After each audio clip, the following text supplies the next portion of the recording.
Last class में हमने we started with leadership. We did the difference between leader and leadership. हमने कहा कि leader is a person who has followers or who can influence the other people to do something. The process by which the leader influences the other people is known as leadership. So leadership is the process, leader is a person. Leader development होती है ज्यादातर knowledge based, knowing and चीजों को पढ़ने लिखने से देखने से, बट लीडरशिप जो है वो हमेशा आपकी इस कॉम्पिटेंस है और ये आपकी इसको प्रैक्टिस करने से, एक्सपीरियंस करने से, right? And then we talked about a few things. The major question in leadership research is, what is an effective leader? Effective leader कौन होता है, क्या क्या उसकी characteristics हैं? We can't go into the details again and again. Then we talked about some of the missions and visions of business schools, missions mostly, and all of them have the leader development in their missions, business schools. फिर हमने कहा कि एक बहुत बड़ा question होता है, are leaders born or made? Actually, born is not the right question. Question is कि do they have some genetic qualities जो उनको लीडर बनाती हैं, या कि वो बाद में एक्सपीरियंस से और लाइफ में जो उनके साथ होता है उससे लीडर बनते हैं. We agreed that yes, partially it is genetics and partially it is the male part. ठीक? तो जितने लोगों ने काम किया इस पार्ट पे कि if leaders are born or they have genetic capabilities कि वो लीडर्स बन सकते हैं, वो ट्रेड थ्योरीज कह देते हैं. और फिर 7 ट्रेड्स हमें पता चली: drive, desire to lead, honesty, self confidence, intelligence, job relevant knowledge and extroversion. ये मोस्टली लोगों में ओवरलैप कर रही थी अच्छे लीडर्स में. तो ये 7 जो थी ये ज्यादा डोमिनेंट थी. Then we talked about different studies which gave different styles. आज हम MPC से कर रहे होंगे लेक्चर, वो ज्यादा एलेबोरेटली डिफरेंट स्टाइल्स को देख रहे हैं. क्यों हम उनको कहते हैं? University of Iowa, they came up with 3 styles: democratic, autocratic, laissez, लोगों को मिला के चलने वाले साथ, अपना सिर्फ कमांड करने वाले, एंड लोगों पे बहुत सारा काम उनको डेलीगेट करने वाले. Then we talked about Ohio State and some other studies जिसमें हमें 2 डोमिनेंट चीजें मिली.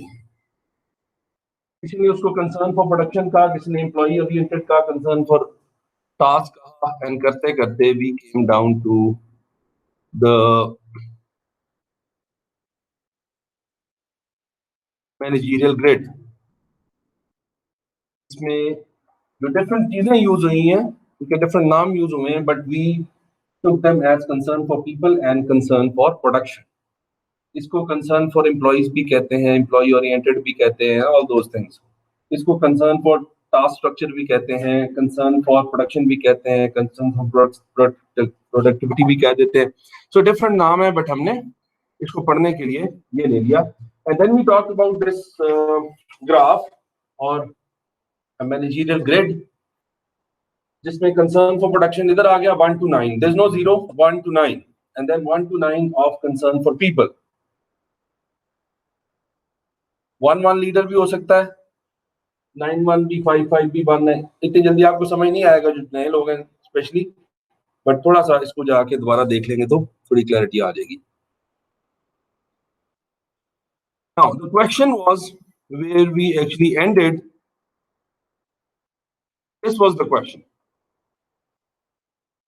It is not that one leader is better than the other. It is not that one situation is better than the other. The idea is to match the situation with the leader. तो हमारा first half of the lecture होगा वो आज इसी के लिए होगा. ठीक, एक मॉडल से डिस्कस करेंगे. We talked about contingency theory कि कोई एक स्टाइल सबके लिए ठीक नहीं होता, हो सकता है डिफरेंट किस्म के जो लोग हैं डिफरेंट किस्म के लीडरशिप स्टाइल से इन्फ्लुएंस होते हो। जब मोटिवेशन पे जाएंगे, मोटिवेशन का भी यही प्रॉब्लम है, जो चीज मुझे मोटिवेट करती है हो सकता है आपको मोटिवेट ना करती हो। तो लीडरशिप में भी ऐसे है, इन्फ्लुएंस होना और इन्फ्लुएंस करने का जो तरीका है दे शुड मैच कर जाएंगे, इफेक्टिवनेस ऑफ लीडरशिप होगी। मैच नहीं कर रहे, इफेक्टिवनेस ऑफ लीडरशिप नहीं होगी, जितना मर्जी अच्छा लीडर है, जितना मर्जी अच्छा फॉलोअर है, राइट? तो ये चीज आज हम मेजरली डिस्कस कर रहे होंगे, जिसमें इसको हम पढ़ रहे होंगे थ्रू फीडलर्स मॉडल। थोड़ा सा मुश्किल समझने में है, मतलब आसान है, ज्यादा चीजें समझनी पड़ती हैं in order to understand this model and किस तरीके से उस पे चीजें हम मैच करते हैं। उन्होंने मेरे को ज्वाइन किया कि नहीं? ठीक होगा। हाँ, लास्ट टाइम हमने एक और काम किया, हमने एक लीस्ट प्रेफर्ड को वर्कर क्वेश्चनर फिल किया हम सबने। उसमें 18 क्वेश्चंस थे, वो हमने क्या सोचा था, उसमें क्या था बता देना।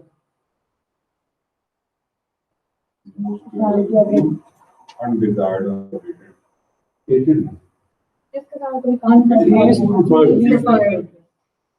Least preferred को वर्कर को सोचना था और 18 क्वेश्चंस के आंसर देने थे और 2 एक्सट्रीम्स। एंड उसके बाद हमें ये पता चल गया कि हम किस किस्म के बंदे हैं, प्रोडक्शन ओरिएंटेड है या people oriented. So it is important to know that what kind of leader or a person you are. It might not be predicting it 100% correct, but still कुछ ना कुछ आइडिया आपको ठीक हो गया। So we did that and we checked the score and most of us were people oriented, relationship oriented.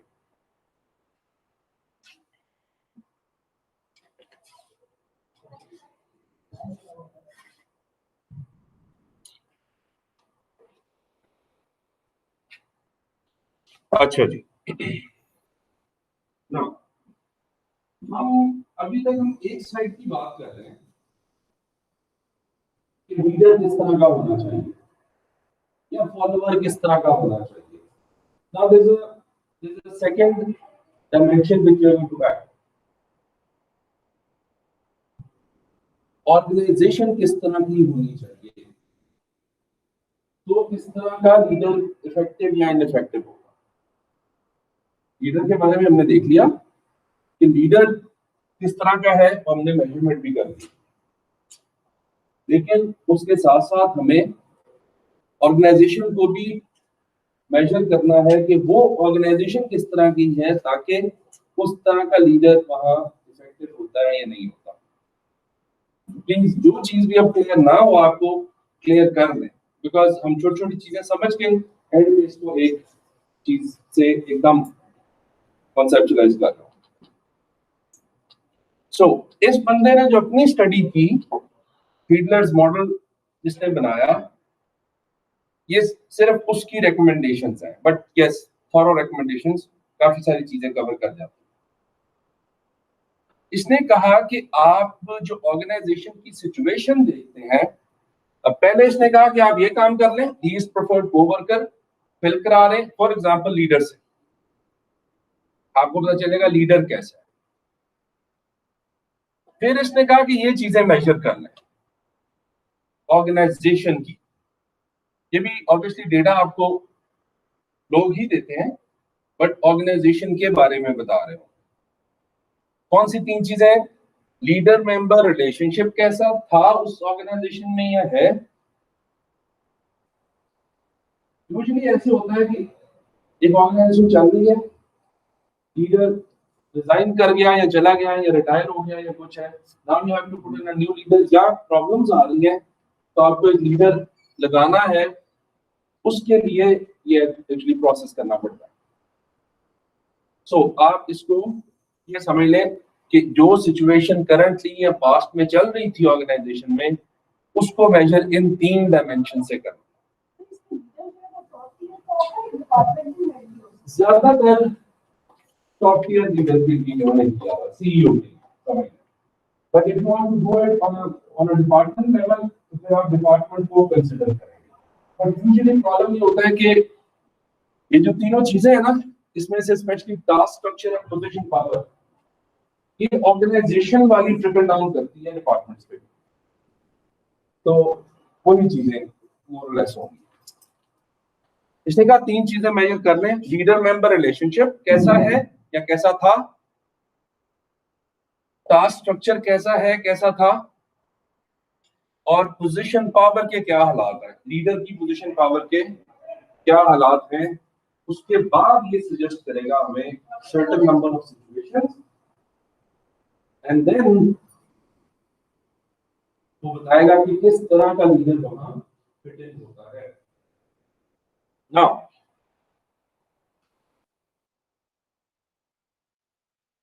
इनकी जरा definitions पढ़ लें। Leader member relationship is what? The degree of confidence, trust and respect employees had for their leader. जो पुराना leader था या है, जो भी है, उसको लोग, उसमें कॉन्फिडेंस था, उस पर ट्रस्ट था, उसकी रिस्पेक्ट करते थे या नहीं। If all 3 things are low, तो leader member relationship is poor. अभी लेते हैं आपसे सारी नहीं, ये आप ले रहे हैं एम्प्लॉइज से। तो वो मेंबर्स हो गए ना, जो लीडर मेंबर रिलेशनशिप। जी जी हाँ जी जी मेंबर फिर आप मतलब उस पूरी ऑर्गेनाइजेशन से ले रहे हैं। आप सैम्पलिंग नहीं, उस पे अब डिपेंड करता है, वो सैम्पलिंग की टाइप पे डिपेंड करता है। एक दफा आप डायड सैम्पलिंग करते हो। डायड सैम्पलिंग का मतलब है कि लीडर से भी डेटा लेते हैं, इससे भी डेटा लेते हैं, और फिर देखते हैं क्या है। ठीक, लीडर को भी आप देंगे, लीडर को भी पूछा कि तुम्हारी कोई इज्जत करता था कि नहीं, और एम्प्लॉय से भी पूछा कि तुम अपने लीडर की इज्जत करते थे कि नहीं। अभी क्वेश्चन आते हैं, तो फिर आपने देखना है, वो दोनों से हो सकता है, पॉसिबल है। उसको कहते हैं employee rating scales and supervisor rating scales. तो दोनों से हो सकता है, बट अगर आपने बहुत ही ज्यादा करना है तो दोनों से पूछ के एग्रीगेट ले, राइट। वो मेजर करने का तरीका फर्क हो सकता है। So this can be good और poor, 2 things. Then you have the task structure, the degree to which job assignments are formalized and structured. इसके कुछ क्वेश्चन हैं। फॉर एग्जाम्पल, आप अपनी जॉब में कितना काम ऐसा है जो अपनी मर्जी से कर सकते हैं या आपको बुक फॉलो करनी पड़ती है। ठीक, तो उसके क्वेश्चन आएंगे, हम देखते हैं कि टास्क स्ट्रक्चर से एक्चुअली मतलब क्या है। This can be high if it is a highly formalized organization, तो हाई होगा, और नहीं तो वो लो होगा। फॉर्मलाइजेशन इज एक्चुअली कितनी फॉर्मेलिटीज हैं हर काम करने की। ठीक, फॉर एग्जाम्पल जैसे JD से everything is formalized, that thing? जी, JD is one part of formalization. Task कितनी हद तक डिफाइंड है कि ये काम इसी ने करना है और इस तरह ही करना है, तो वो टास्क जो है कितने वेल डिफाइंड है, उस हिसाब से वो हाई और लो हो सकता है। Then you have the position power, the degree to which leader had a power on activities such as hiring, discipline, promotions and salary increases. Her leader को ये सारी पावर्स नहीं भी मिली होती, जिसका आपने कहा डिपार्टमेंटल लेवल पे ये पावर्स आपके पास नहीं भी होगी। एक दफा हायरिंग की पावर होती है थोड़ी बहुत, फायरिंग की पावर नहीं होती। हायरिंग फायरिंग होती है, शायद सैलरी की नहीं होती। सही। तो ये 3 चीजों पे आपने पहले मेजर करनी है ऑर्गेनाइजेशन के कैसी ऑर्गेनाइजेशन है। तो हम उसकी तरफ वापस जाते हैं। आप थोड़ी सी हेल्प मेरी ये करेंगे कि आप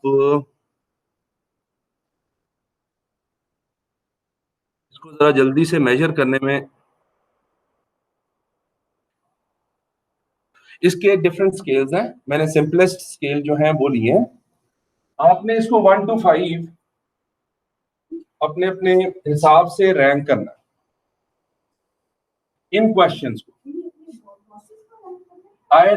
ये आपके बॉसेस के लिए, for example I like my supervisor very much as a person, 1 to 5 आपने इसको रेट करना है, right? My supervisor would come to my defense if I were attacked by others. So, based on these things, you have to give numbers from 1 to 5. ये समझ आ गई बात? 5 being the highest, yes. इसको जरा एक दफा करें। Second and fourth one.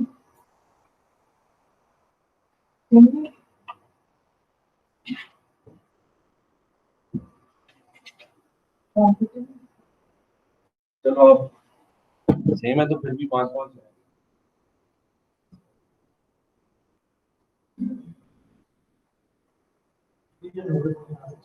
ये नजर नहीं आ रहा तो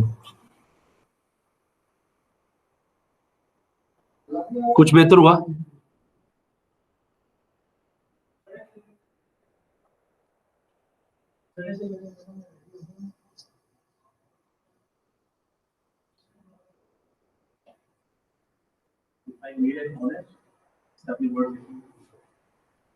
Mistake. ऑनेस्ट तो मिस्टेक ही होती है बस।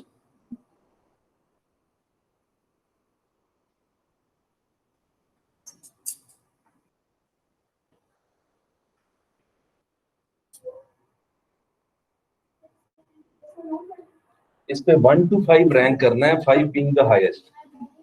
लैला मजनू वाला मसला हो गया, कोई बात खैर। इनको आपने अपने सुपरवाइजर को सोचते हुए 1 to 5 रैंक करना है, 5 being the highest. For example, if you like your supervisor very much, so then you are going to rate him or her 5. Imagine कर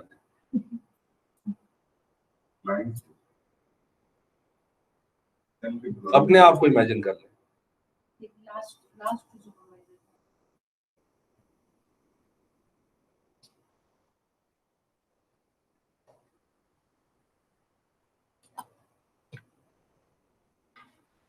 Done? Okay. इनको टोटल कर ले। And we have how many of these? 1, 2, 3, 9 है? Sure, 9. Good.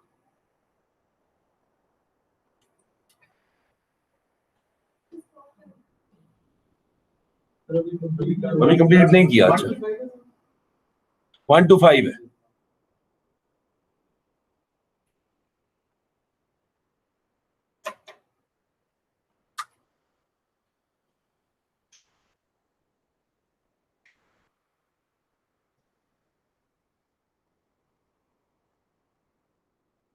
Done सब? आप जैसे बच्चे ना हो तो मुझे पूरी क्लास पढ़ानी पड़े।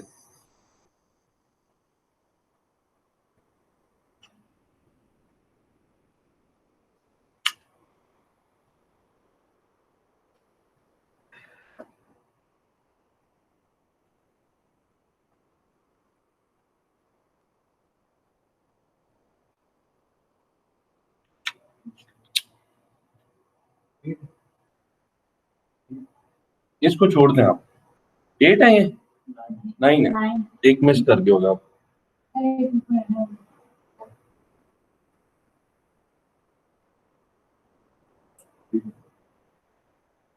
जी सेकंड वाला टास्क स्ट्रक्चर, ये क्वेश्चन खुद आपको बता देगा क्या पूछ रहा है, बट ये लीडर वगैरह के बारे में नहीं है, ये ऑर्गेनाइजेशन के बारे में। 1 to 5 जी इस कैपिटल में लिखा गया।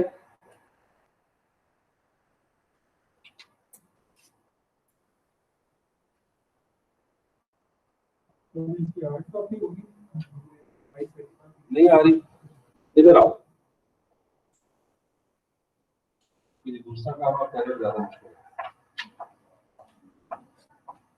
अभी थोड़ा सा क्लियर होगा? जी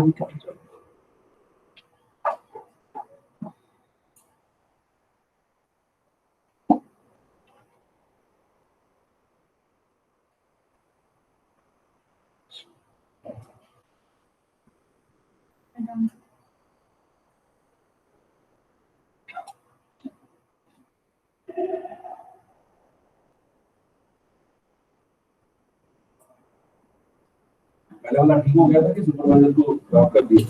ये बस ये दो खराब ही हो गए। हाँ जी, डन। आपको हो गया क्लियर? या अभी कर रहे हैं? दूसरा कर लेता हूँ। ये कर लिया आपने? एक ही किया। कर दे, जल्दी जल्दी कर। To what extent there is an understandable sequence of steps that can be followed in doing your work? To what extent can you actually rely on established procedures and practices to do your work? To what extent are your tasks the same day to day?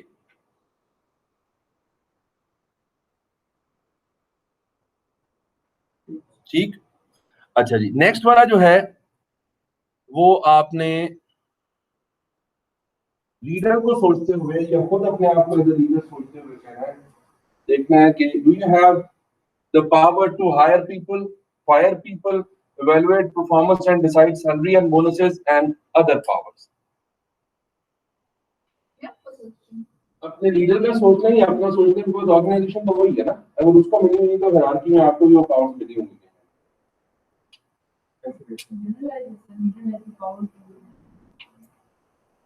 आपका जो leader है,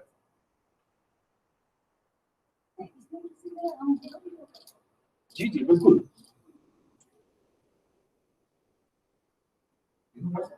और 1 to 5 में 1 third का एक part high activity उसको 3 दे देना, मतलब 5 but we need by other powers. कोई और आपको लगता है कि फॉर एग्जांपल आपको डिसमिस कर सकता है, क्या उसको कहते हैं, 2-3 दिन के लिए जो विवाद होते हैं, 10 दिन के बाद सस्पेंड, क्या कहते हैं, सस्पेंशन जो होती है वो कर सकता है कि नहीं, इस तरह की जी। सो इनको टोटल कर लें, तीनों को लैदा टोटल करना, right? If your number is in the leader member exchange, if it is above 27, है कोई लोग above 27, okay, and below 27, ठीक, so below 27 can write the poor leader member exchange, and 27 से ऊपर वाले high लिख लें।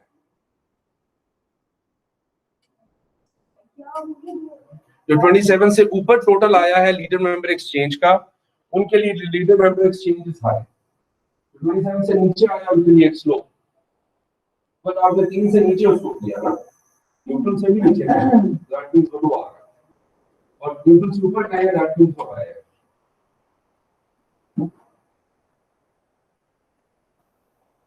Second, how many people got more than 12? Okay, so the 12 can write task structure high, क्या उसको हमने एग्जैक्टली कहा था, task structure high और लो, ऊपर वाला गुड एंड पुअर कर दें, ठीक है, high low is also fine, but good and poor कर दें चले। एंड पोजीशन पावर में if you got more than 12, who got more than 12, they can write high position power. Who got less than 12, they can write low position power.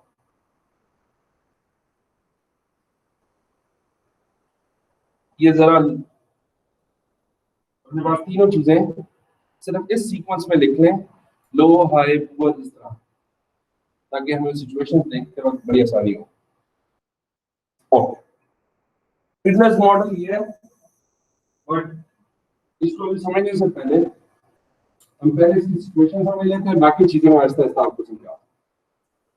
इसमें हमारे पास 8 different situations दी हैं,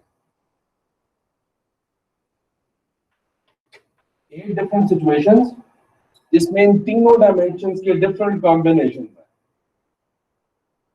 anyone having good, high, strong, आप में से good, high, strong, good, high, strong, आप 1 लिख लें। इस पे जो है गुड, हाई, स्ट्रॉन्ग वाले वो 1 लिख लें। Good, high, weak 2, good, high, weak is 2.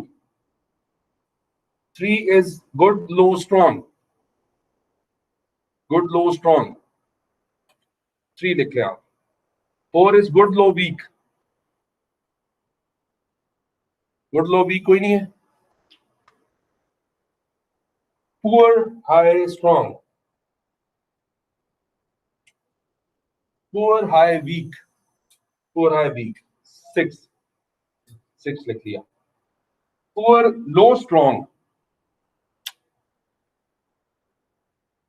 नहीं है, and poor, low, weak कौन से ऐसे हैं जिनका कोई कॉम्बिनेशन नहीं बना?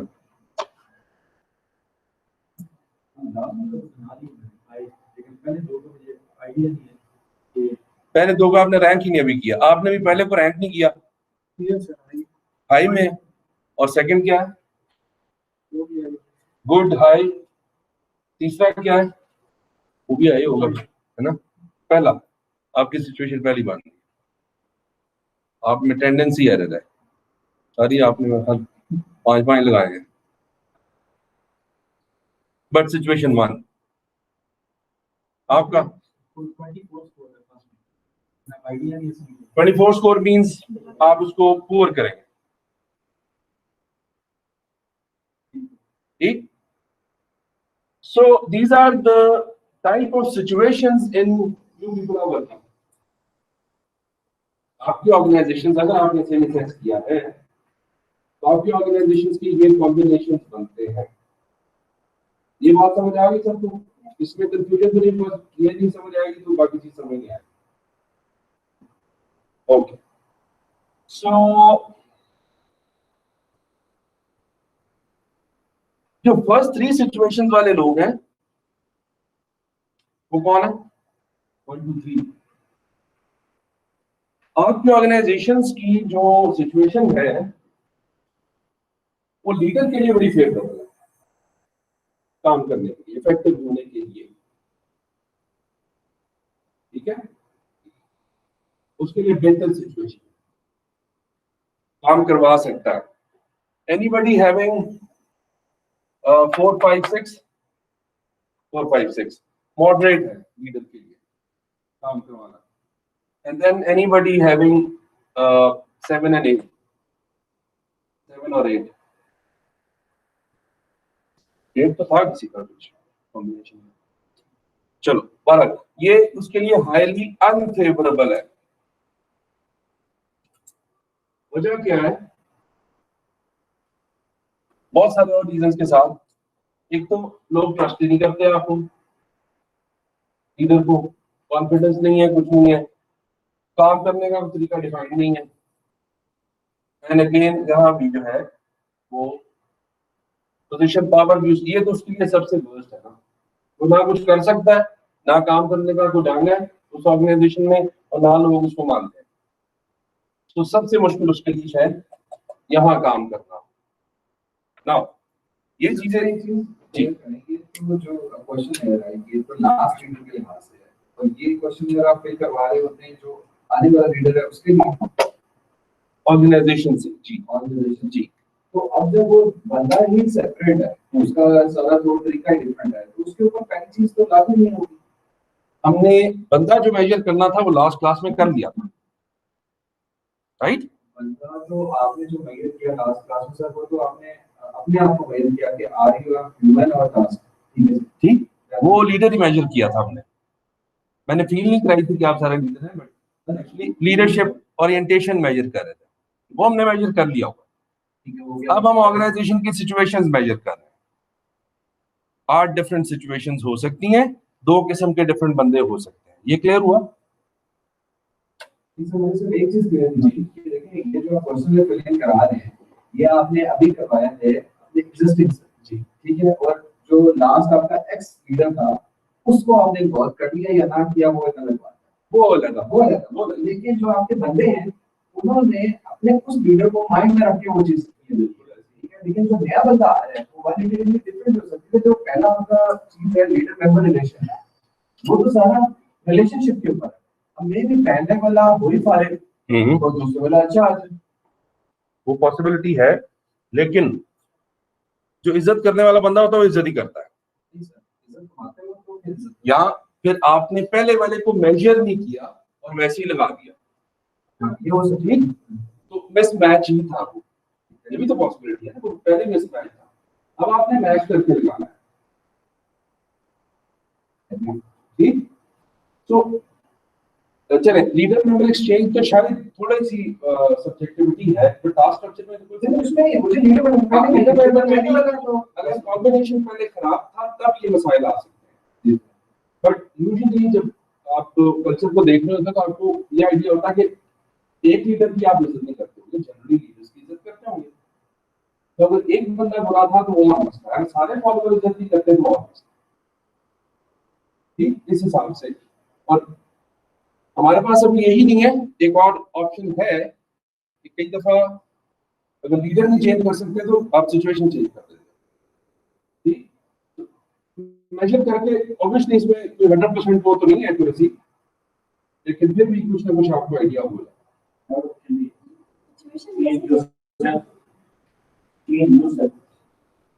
वो सेल्फ भी तो कोई एक या लीडर करना हो या सिचुएशन चेंज हो रही होगी ना। ऑर्गेनाइजेशन के अंदर बात हो रही है तो लीडर के अंदर एक कॉन्फिडेंस आ रही होती है यार जिसके अंदर पुराने लेट लोग इस तरह के होते हैं, ऐसे नहीं हो सकता कि अनोखा लाडला कोई निकाल दे। और अगर ऐसा हो भी जाए ना तो सिस्टम में सूट ना करा तो ऑटोमेटिकली आउट हो जाता है। ये कभी वैसे नोट कीजिएगा, ओवर द टाइम सिस्टम खुद फिल्टर कर जाता है चीजों, क्योंकि चीजें सेट नहीं बैठ रही होती ना। So we have measured the leader, we have measured the situations. अब इन सिचुएशंस को देखते हुए और 2 लीडर्स के स्टाइल को देखते हुए आपने जरा इस तरफ देखना है। ये आप इसको ऐसे समझ लो, परफॉर्मेंस को पुअर और गुड। ठीक, दूसरी चीज समझने वाली जो डॉटेड लाइन है, this is about task oriented, और जो खाली लाइन है this is relationship oriented leader. Now, in situation 1, 2, 3, situation 1, 2, 3, जो टास्क ओरिएंटेड लीडर है उसकी परफॉर्मेंस ये कहता है कि ज्यादा है, और जैसे ही सिचुएशन 4, 5, 6 आती है तो टास्क परफॉर्मेंस बिल्कुल आउट हो जाता है, पुअर परफॉर्मेंस पे आ जाता है। And then in the last situation फिर उसकी परफॉर्मेंस बेहतर हो जाती है। तो task oriented person is better for these 2 and these 3 situations. ये बात समझ आई? नहीं? ग्राफ समझ आया? ग्राफ समझना पहले बने लोग कहना था मुझे, ग्राफ समझ आ गया, बात नहीं समझ आई। ये एक सर रिपीट करते हैं। हाँ। और आप ही कह रहे हैं कि पहली 3 पोजीशन के अंदर जहाँ पे अगर आपका leader member relation is good, उस जगह के ऊपर टास्क ओरिएंटेड पीपल चल सकते हैं जी।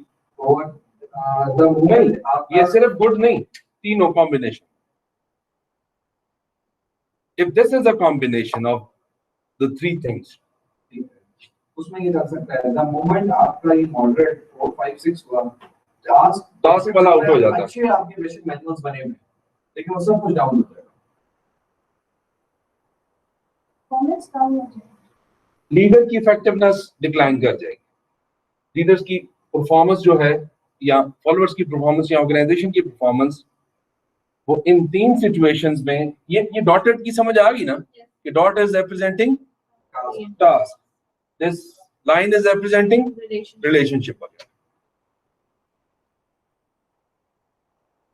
पर सर 4, 5, 6 में कोई चीज कांस्टेंट तो नहीं है, जी मतलब कांस्टेंट लीडर मेंबरशिप रिलेशनशिप भी 2 में एक्सप्लोर 1 में वर्ड है, same goes with the task and position part.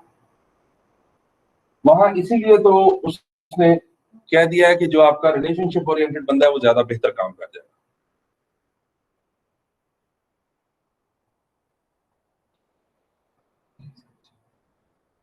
ये ना समझे एक्चुअली, पहले सिंपल इस डायग्राम को समझे। अगर आप ये समझने बैठ क्वेश्चन इसको करने लग जाएंगे वो एक और मसला है कि पुअर है तो ये कैसे काम कर रहा है और वीक है। अगर ये क्वेश्चंस करने लग जाएंगे वो एक नेक्स्ट चीज है। अभी आपने समझना है एक्चुअली सिंपल बात ये है कि इसने 1200 कंपनीज पे और 1200 लीडर्स पे ये स्टडी की और उसके बाद ये मॉडल प्रेजेंट किया। डेफिनेटली जिन ऑर्गेनाइजेशन से डेटा कलेक्ट किया होगा वो डिफरेंट भी हो सकती हैं, फर्क भी हो सकता है, क्वेश्चंस भी हो सकते हैं, क्रिटिकली इसको देखें तो बड़ी डिबेट हो सकती है। But this is what is the finding of this model. तो फाइंडिंग समझ आई है कि नहीं? वो क्लियर होगी? सो अब थोड़ा सा मुझे बताएं कि for example in your situation leader कौन सा बेहतर काम कर सकता है। आपकी जो सिचुएशन आई थी जो भी, उसमें देखें क्या कौन सा लीडर बेहतर टास्क ओरिएंटेड। Task oriented. बाकी टास्क 1 2 3 वाले सारे टास्क रिलेशन आपका दोनों का रिलेशन वाला से काम कर सकता है एंड उसी तरीके से डिफरेंट चीजें जो है हो जाती है। You have two options. One, you can change the leader. The other, you can change the situation. Leader को नहीं चेंज कर सकते, एक दफा फाउंडर सीईओ होते हैं वो नहीं चेंज कर सकते अपने आप को, अपने मीन्स को लीडर चेंज नहीं कर सकते, तो वो फिर सिचुएशन चेंज कर सिचुएशन ऐसे चेंज हो जाएगी ना। रिलेशनशिप आप बेहतर करें उनके साथ, ट्रस्ट बिल्ड करें, कॉन्फिडेंस बिल्ड करें, जैसे मैं एक्सचेंज पे काम करें, कल्चर या सारी चीजें। जहाँ टास्क फंक्शन आता है उसको फॉर्मलाइजिंग नॉट फॉर्मलाइज वो देखेंगे क्या करना है। फॉर्मलाइजेशन तो आपकी पॉलिसी से आती है ना, पॉलिसी प्रोसीजर से आती है। पोजीशन पावर ये पॉलिसी प्रोसीजर से आप लीड को दे रहे होते हैं। प्रोसेस कॉस्ट डिपेंड करता है। इस सिचुएशन में कैसे होगी ना कि हम और देखिए अगर आपका ये लीडर है और फिर आपको उसको लो करना पड़ेगा फॉर्मलाइजेशन, या लो फॉर्मलाइजेशन है तो ये लीडर लगाना पड़ेगा, या ये सा चेंज कर दें या ये चेंज कर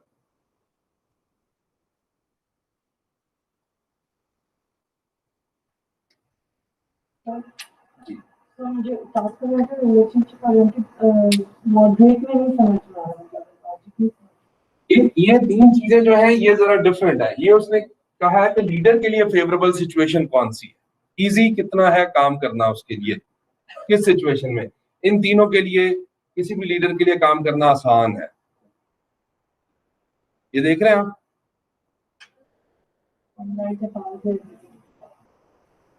यहाँ उसके लिए मॉडरेट है, ये उसके लिए मुश्किल तरीन सिचुएशंस है किसी भी लीडर के लिए काम करना। बड़ी क्लियर कट लाइंस हमारी ये एक मिडल ऐसे नजर आ रहा है, ये ऊपर या नीचे। हाँ ये क्या जी, तो मतलब फॉर इंस्टेंस ज्यादा सिनेरियोज में तो फिर टास्क ओरिएंटेड लीडर्स ही एक्सेल कर रहे हैं, एक्सेल का दोनों एक्सट्रीम्स में दे आर परफॉर्मिंग वेल। हाँ। आई थिंक प्रॉब्लम ये है कि फॉलोअर्स या जो एम्प्लॉइज हैं वो किस तरह के हैं। तो ज्यादातर दुनिया में जो मसले हैं, मसले मीन्स की जो सिचुएशंस हैं वो ये हैं, इस वजह से ज्यादा टास्क लीडरशिप ज्यादा बेहतर शायद काम कर रही है। So by task leadership we mean कि आपका relationship जैसा मर्जी हो, अगर things are properly manualized तो आप काम करवा सकते हैं। अब जरा वैसे ही इमेजिन करो कि हमारी ऑर्गेनाइजेशन में टास्क लीडरशिप ज्यादा नहीं काम के, आप रिलेशनशिप बिल्ड करके फॉलोअर से क्या करते हैं? बहुत कम लोग हैं जो रिलेशनशिप ओरिएंटेड से काम करते हैं, अदरवाइज आपको काम करवाना पड़ता है। तो दुनिया पूरी के यही हालात होंगे ना। मॉडरेट के अंदर आपने दोस्ती आने में काम करा। मॉडरेट में आपका ये जो है ना वो पीपल ओरिएंटेड बंदा ज्यादा बेहतर काम कर रहा है। पर सर मतलब एक पैरामीटर की अगर वर्स्ट सिनेरियो में आप परफॉर्म सही कर रहे हो वो कैसे है कि अगर वो एवरेज होएगा तो आप सही नहीं करोगे, मतलब आप उस चीज के साथ नहीं कुछ सिचुएशन हमें यहाँ मिल जाती है ना, ये ओवरलैपिंग वाली सिचुएशन। नहीं जैसे सर मुझे ना फोर्थ फिफ्थ और सिक्स्थ की क्लैरिटी नहीं है, मतलब फोर्थ फिफ्थ सिक्स्थ सिचुएशंस में अगर मतलब मेरा पॉइंट ये कि टास्क ओरिएंटेड क्यों नहीं कर पा रहा, तो क्या चीज है जो उसको रोक रही है इसमें? शायद ये चीज रोक रही है कि अगर जो ये बंदा इसको कहेगा कुछ तो ये बात सुनेगा ही नहीं इसकी। पहले ही ये पुअर आ रहा है ना, प्रॉब्लम ज्यादा पुअर की आ रही है, उस पर ट्रस्ट ही नहीं करता। तो ट्रस्ट बिल्ड करने के लिए ये बंदा आपको चाहिए ताकि वो कमी पूरी करे तो लोग काम करें, वो पूरा करवा सकते हैं।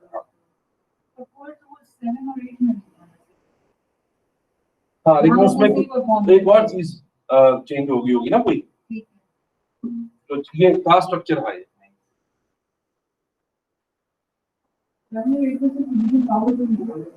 7 और 8 में पोजीशन पावर एक में स्ट्रांग है, एक में वीक है।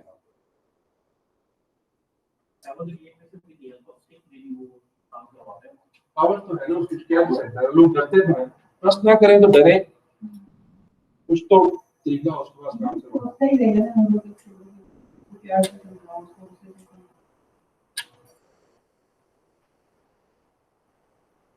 पाकिस्तान में तो रिलेशनशिप ओरिएंटेड बंदा कामयाब है, अगर देखा जाए डिपेंड करता है कि किस तरह के लोग हैं, वो बहुत ज्यादा डिपेंड करता है।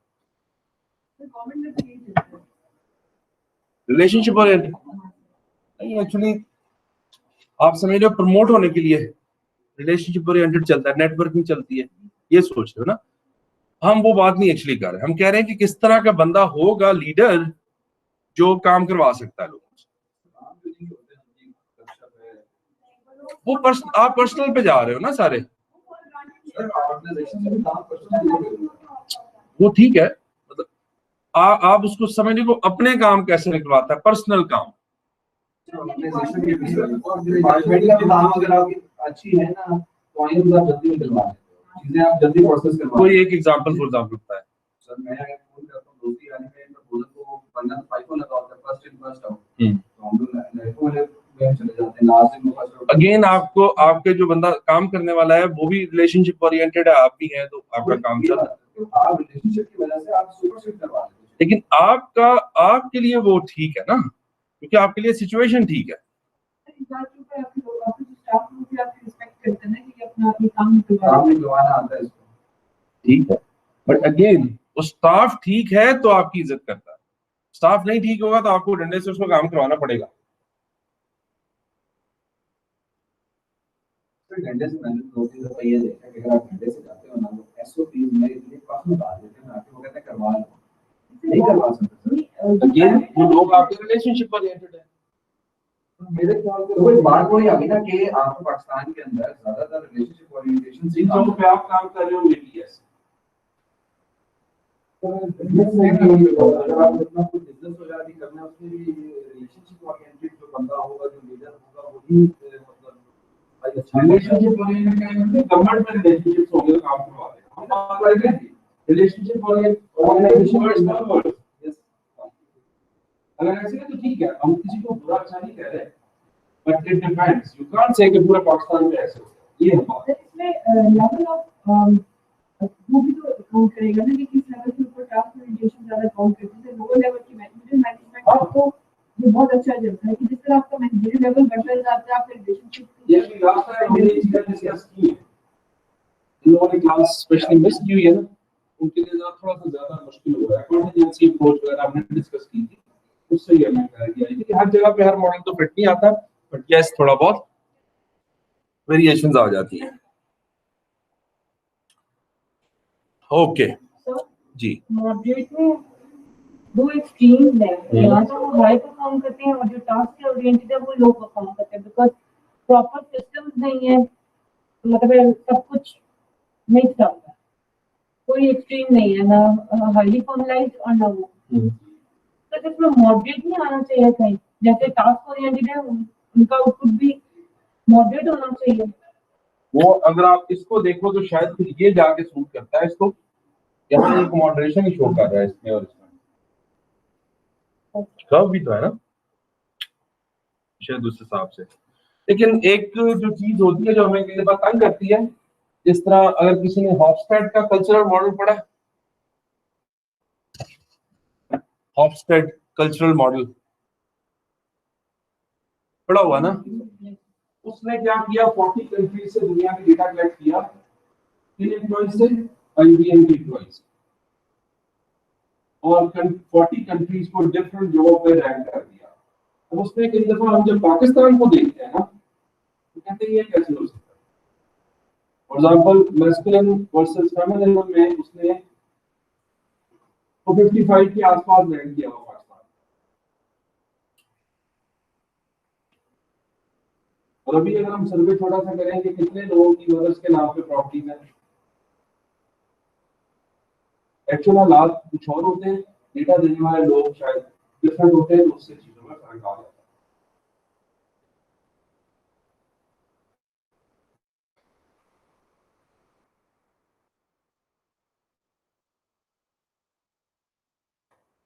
एक और जो theory Blanchard's theory, situational leadership theory, ये इसी तरह सिचुएशन को कंटिन्यू करते हुए, it argues that successful leadership is achieved by selecting the right leadership style which is contingent to the level of the followers readiness। इसने actually दो चीजें और दी। सिंपल वर्ड्स में ये थ्योरी ये कहती है कि the effectiveness of leaders depend also on the followers acceptance of the leader or readiness of the followers।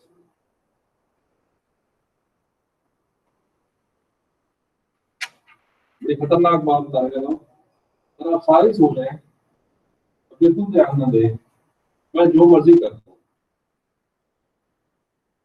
मैं पढ़ा नहीं सकता ऐसे ही। तो लीडर का फॉलोअर्स के साथ जो लीडरशिप की इफेक्टिवनेस है, वो फॉलोअर्स की एक्सेप्टेंस या रेडीनेस पे भी डिपेंड करती है।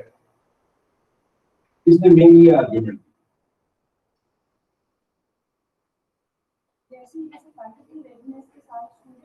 रेडीनेस जरूरी है, नहीं होगा तो टीचर्स की इफेक्टिवनेस भी डाउन होगी definitely. Same leader can be effective in one situation, cannot be effective in one situation because of the readiness of the followers। Same goes for teachers।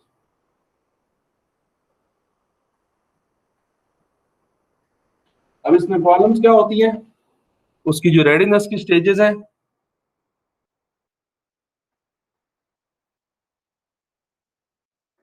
ये 4 पॉसिबिलिटीज हो सकती हैं। For example, followers are unable and unwilling, ना काम करना आता है ना काम करना चाहते हैं। This can be the worst situation of the followers of the workers। Readiness की ये 4 स्टेजेस हैं। Then there are followers who are unable but willing, and then there are followers who are able but unwilling, and then there are followers who are able and willing। followers to perform or followers to follow? जो भी task आपने उनको देना है, क्या वो करना चाहते हैं कि नहीं, विलिंगनेस, क्या वो कर सकते हैं कि नहीं, केपेबिलिटी। ठीक, ऐसा प्रॉब्लम होती है। गवर्नमेंट्स को लोग क्रिटिसाइज कैसे कर रहे होते हैं कि some governments are willing but not capable, some are capable but not willing. So if you get a combination of willing and capability, फिर ठीक हो जाएगा। जी, काम कर सकना या जो भी बोले वो अचीव कर सकना। फॉर एग्जाम्पल सेल्स वाले लोग होते हैं, वो इन चारों सिचुएशंस में सोच सकते हैं।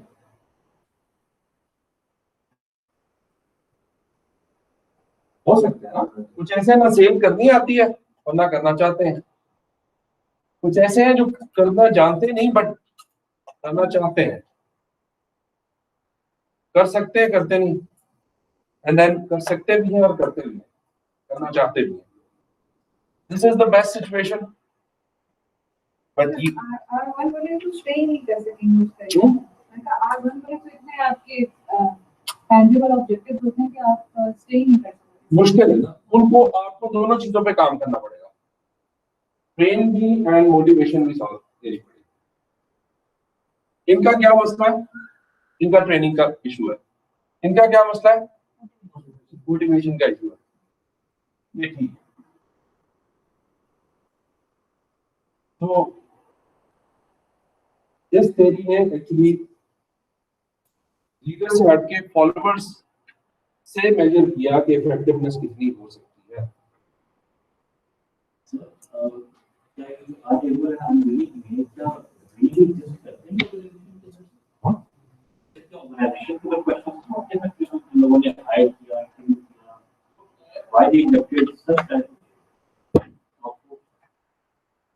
तो वो तो फिर अगेन उनकी हायरिंग और उन चीजों पे क्वेश्चंस आ सकते हैं, जाहिर बात है, बट एग्जिस्ट तो करते हैं। Mostly इसमें audience जो भी बेटे होते हैं या management के बेटे होते हैं। मे भी, हाँ, आ सकते हैं, अगर उनको जबरदस्ती बिठाया हो, ना केवल होते हैं ना करना चाहते हैं, तो फिर हो सकता और है। कई बार ऐसे मोड्स होते हैं, आप इस मोड में आते हो जो आपको पता चलता है कि नहीं कि मतलब गुजारा नहीं है, फिर थोड़े से सही हो जाते हैं, फिर दोबारा आते जी,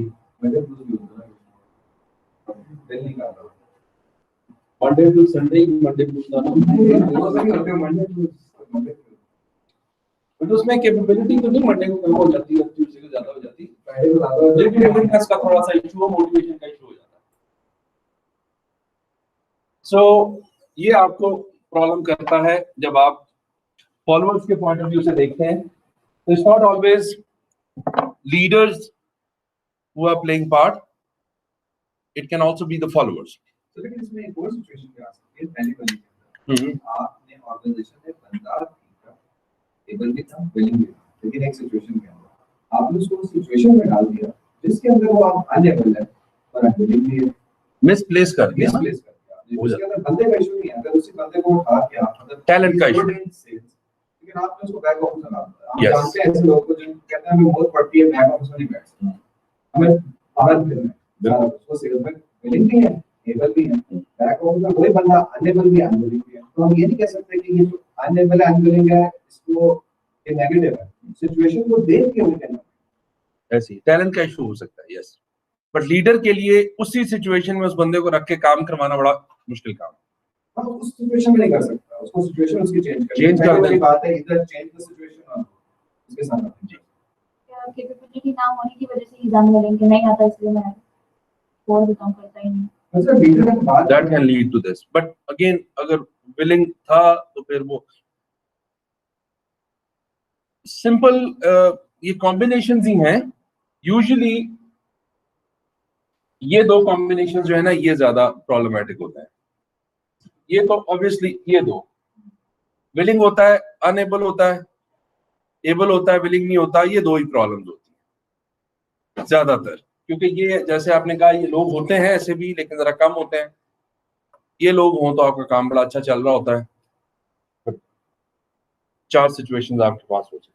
सर मे बी ये सिचुएशन और ये थ्योरीज या स्टडीज इसीलिए की जाती हैं कि लीडर को पता चल जाए कि अब मैंने इस बंदे को क्या ट्रेनिंग दे के ऊपर लेके जाना है या मैंने मोटिवेशन देके जाना है। मे बी उसने अगर ये चीज इसमें तो कोई बुरी ना होने लगे, हाँ, लेकिन सिर्फ उसको पता चल जाए कि यार इसको मैं मोटिवेट करूँ या मैं इसको करूँ, उसकी हेल्प, उसके और अगर आप आइडेंटिफाई कर लेते हैं तो फिर उसको मसले को रिजॉल्व करना थोड़ा सा आसान हो जाता है।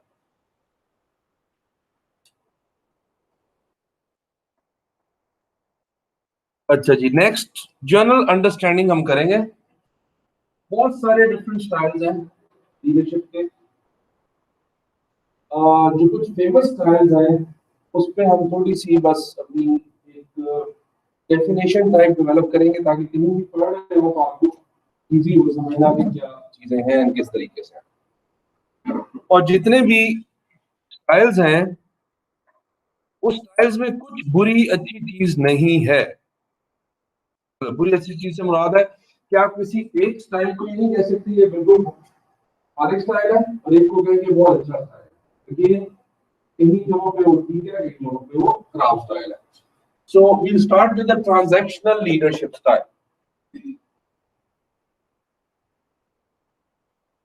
कोशिश ये करना कि इसके जो वर्ड्स है ना, जो रूट वर्ड्स हैं, अगर वो हमें याद हो जाए और कनेक्ट हो जाए तो स्टाइल समझ आ जाए। अगर वो ना पता चले तो फिर डिफरेंस क्लियर नहीं। So the best way to understand transactional leadership is to think of a typical transaction. Any transaction. Transaction क्या होता है? लेन then. I'll give you this and you do this in return.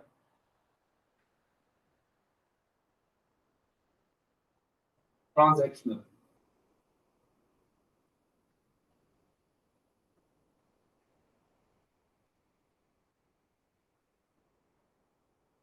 इनका तरीका क्या काम करवाने का? They dish out instructions to their team. लोगों को बता देते हैं कैसे काम करना है, क्या करना है, and then use different rewards and punishments to either recognize or punish what they do in response. कई भी बात ठीक कर रहे हैं फौरन रिवॉर्ड, फौरन कई भी बात नहीं ठीक कर रहे फौरन punishment, give and take, immediate.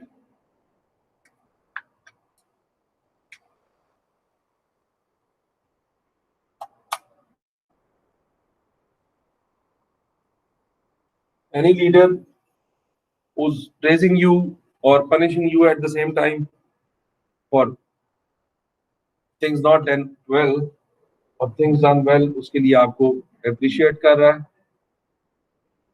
वो ट्रांजैक्शनल लीडर इस स्टाइल में होता है। It is a highly directive style, direction खुद देता है leader, and is often referred to as a telling leadership style.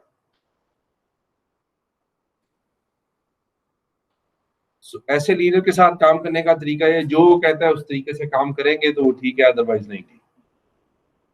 Yes boss, and कहने के अलावा जो टास्क हैं वो भी आपने उसी तरीके से करने। अपना दिमाग ना लड़ाएं तो अच्छा, क्योंकि पनिशमेंट ही मिलेगी। जो उसने बताया वो करना बेहतर है। इसके अंदर हम ये कह सकते हैं कि फोर्सेस के अंदर इसमें आवेश गुस्सा कर देगा उसमें, यार टेलिंग स्टाइल जो कहा वो कर।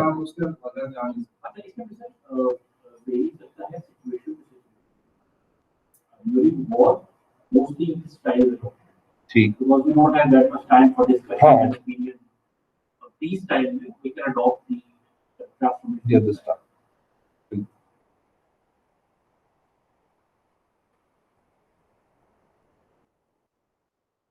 जी, ट्रांजैक्शनल लीडरशिप के प्रोस एंड कॉन्स जरा एक दफा देख लें, इसमें कोई चीज आपको समझ आ रही हो तो मसला आ रहा हो तो मुझे बताएं। Confusion or guess work are eliminated. क्योंकि उसने बता दिया आपने क्या करना।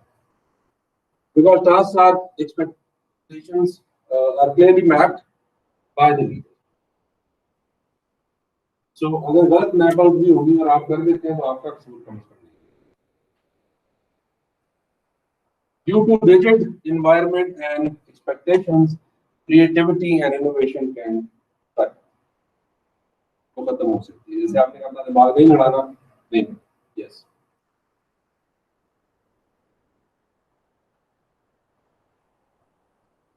अपना एनालिसिस हम कैसे कर सकते हैं? You frequently use the threat of having to stay late when you need to motivate your team. You're constantly brainstorming clever ways to recognize solid work or punish bad work.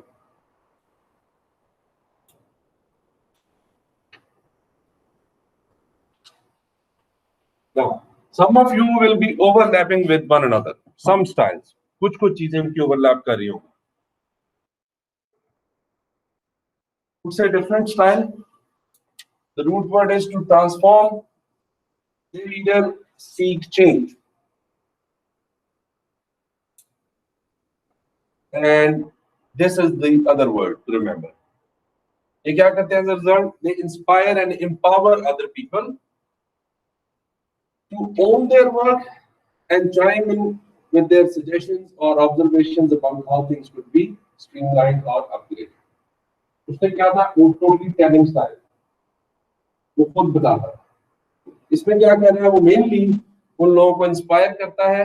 Usually एक आधे idea से inspire कर देना and then उनसे suggestion देना, then मिलके काम करना. Democratic और ये style थोड़ा बहुत overlap कर रहे होता है.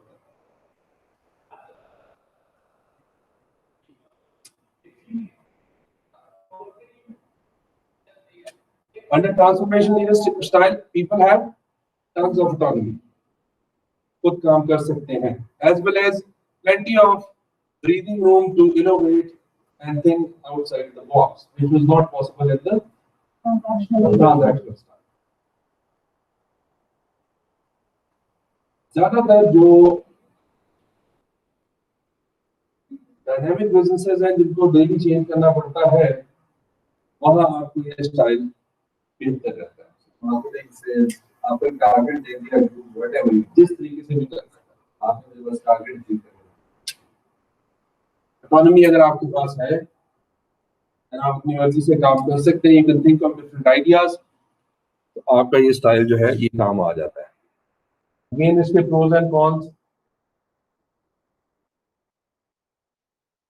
Leaders are able to establish a high level of trust.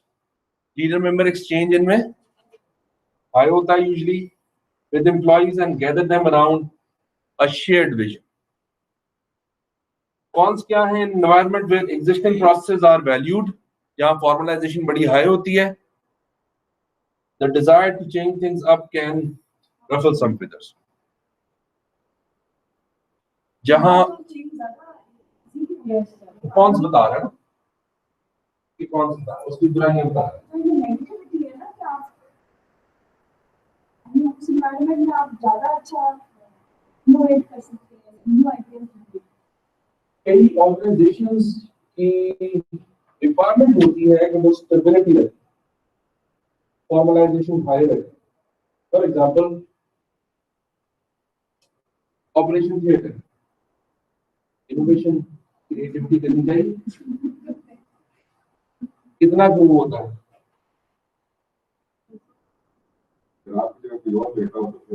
फिर कर सकते हैं. ऐसे ही होता है, शॉर्ट मतलब एक्सपेरिमेंट ही ज्यादा होता है. So you cannot innovate. You need to have the stability and the formalization at the highest level. You can't say कोई बात नहीं फॉर्मल में that is definitely. ठीक, so डिपेंड करता है किस तरह की सिचुएशन है.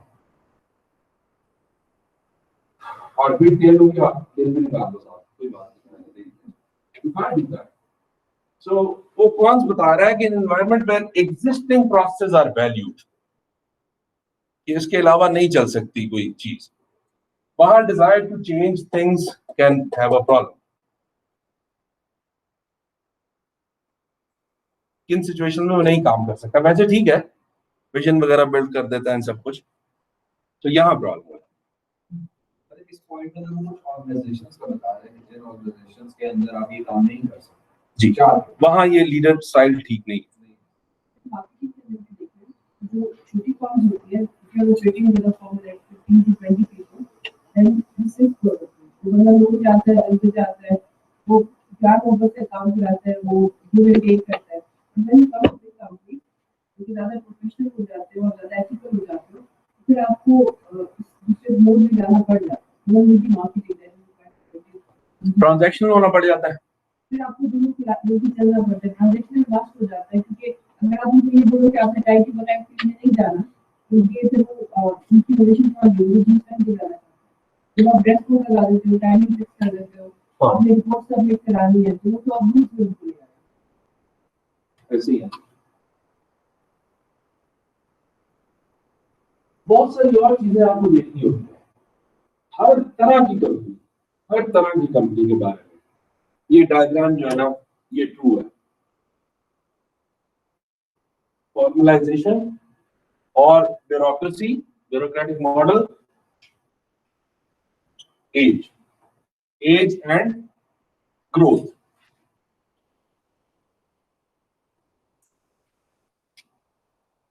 विद 20 पीपल्स ऑर्गेनाइजेशन आपके पास कोई फॉर्मलाइजेशन नहीं है, एक बंदा 6 काम कर रहा है, 6 बंदे एक ही काम कर रहे हैं, दो बचता है। You have a lot of room to innovate, create, सब कुछ। You have a lot of room to experiment with different things. But the moment you start aging and growing in number of people, आपको bureaucracy formalization लानी पड़ती है। जितने बड़े setups होते जाते हैं, उतने रूल्स एंड रेगुलेशन, पॉलिसी, ये सब कुछ फिक्स होना शुरू हो जाती हैं।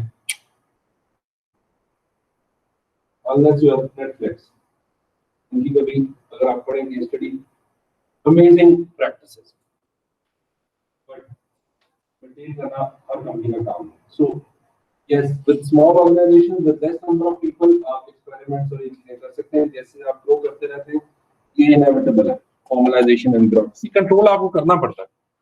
You can't lose control with big organization. You can't say we don't have any policies.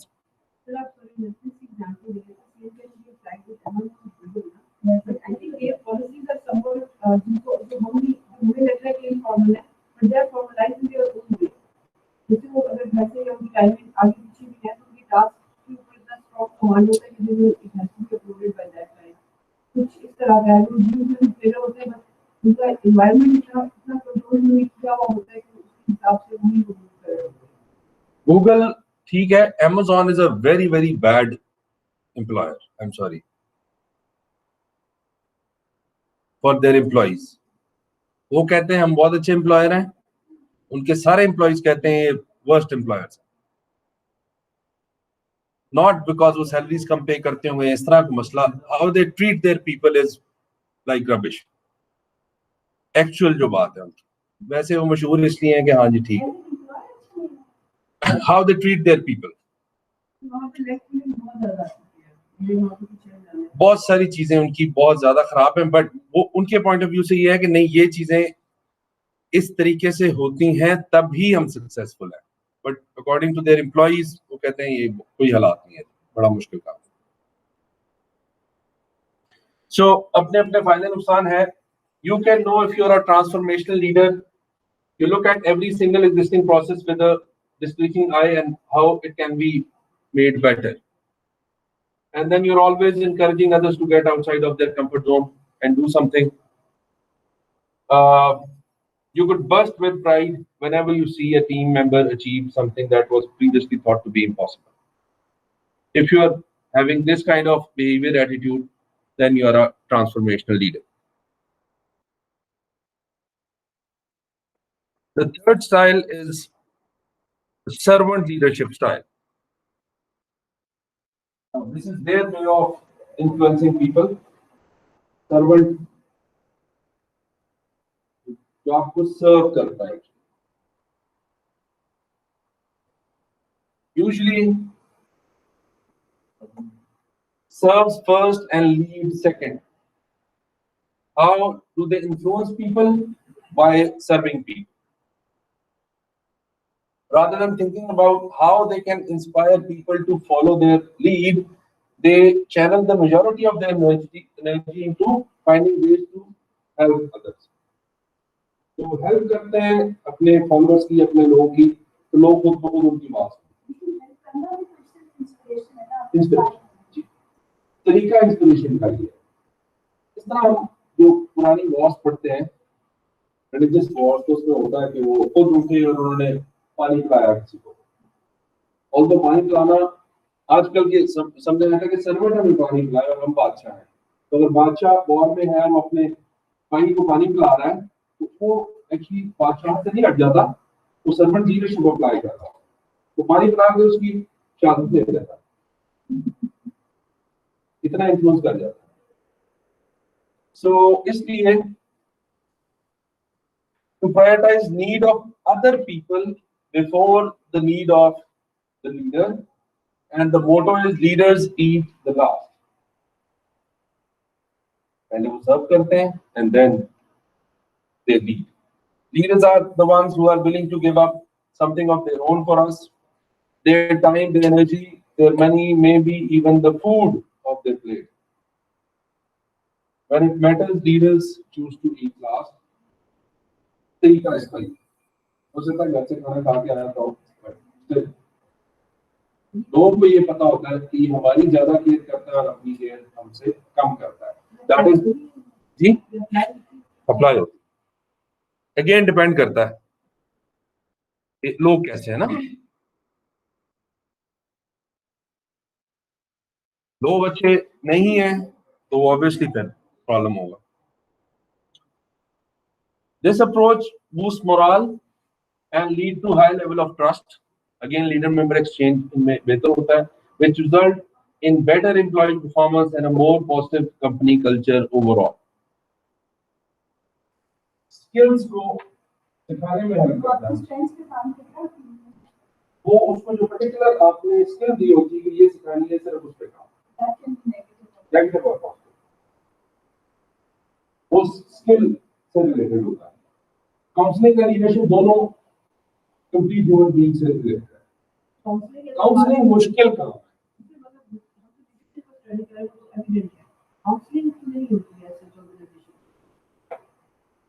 होती है मेंटरशिप में।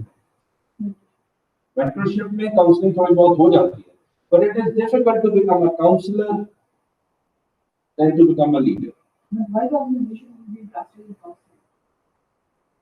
उसमें एफर्ट बहुत ज्यादा है और रिजल्ट्स डिपेंड करता है बड़े काम होते हैं। It's difficult to work with people's weaknesses, पहले उसमें वीक है।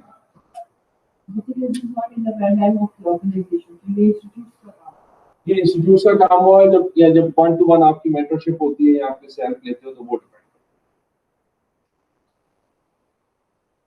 For example, if you have problems in life, you go to the counsellor, not to the leader, क्योंकि वो प्रॉब्लम्स नेगेटिव पार्ट को ज्यादा आपके ठीक कर रहा होता है। लीडर जो है वो आपकी स्ट्रेंथ से आपसे काम लेना चाह रहा है, वो स्ट्रेंथ पे काम कर रहा है। तो बहुत सारी एजेंसीज के अंदर ये मैंडेटरी है कि आप अपने काउंसलर से जो है वो प्योरिटी उनको करते हैं एवरी क्वार्टर और ईयरली एक दफा की साइकोलॉजिकल असेसमेंट होती है। वो करते हैं इसलिए बेसिकली कि to improve their performance and productivity there, क्योंकि जो भी नेगेटिव इश्यूज हैं जो कि वो शायद अपने पीयर्स के साथ या किसी और के साथ डिस्कस नहीं कर सकते, तो काउंसलर के साथ अपनी वीकनेस डिस्कस करते हैं और वो उनको सारा वर्क लाइफ बैलेंस मेंटेन करने में हेल्प होती है। तो वो ऑब्वियसली वो लीडरशिप नहीं होती, वो काउंसलिंग होती है, वो वीकनेसेस पे काम करती है। इसलिए आपका कोई क्वेश्चन था वो मुझसे याद है, आपने क्या पूछा था?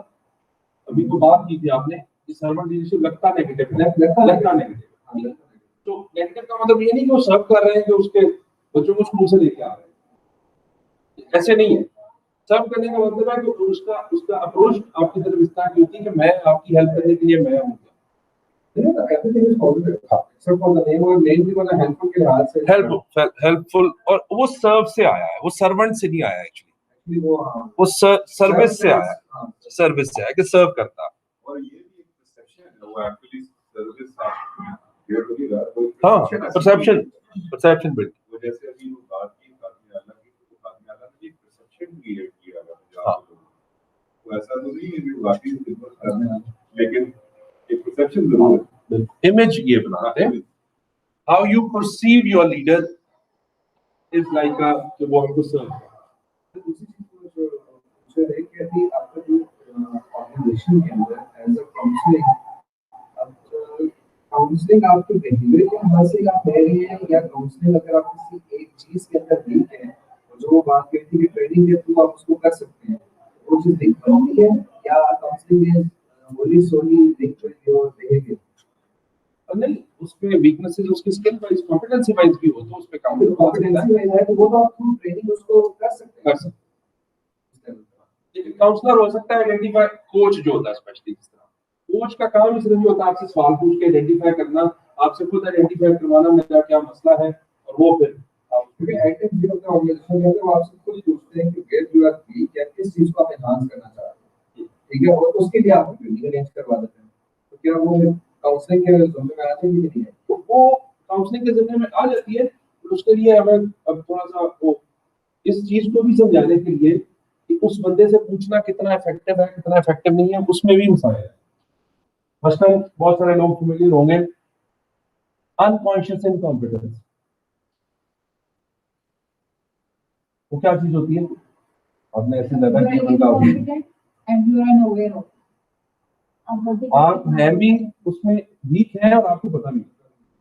Unconscious incompetence. तो अगर अनकॉन्शियस इनकॉम्पिटेंस है तो उससे आप क्या पूछेंगे और क्या बताएगा?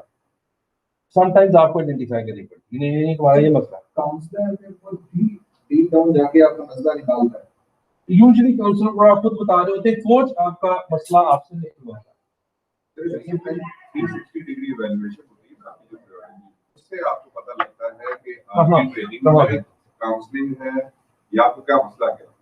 वो सिर्फ आपसे नहीं, आपके पीयर्स, आपके बॉसेस, आपके सबऑर्डिनेट्स, सबसे एक बंदे की पर्सनालिटी की टेस्ट की जाती है, और वो सिर्फ वर्क रिलेटेड नहीं है, उसके बिहेवियर, साइकोलॉजिकल इश्यूज, कॉम्पिटेंस, सारी चीजें.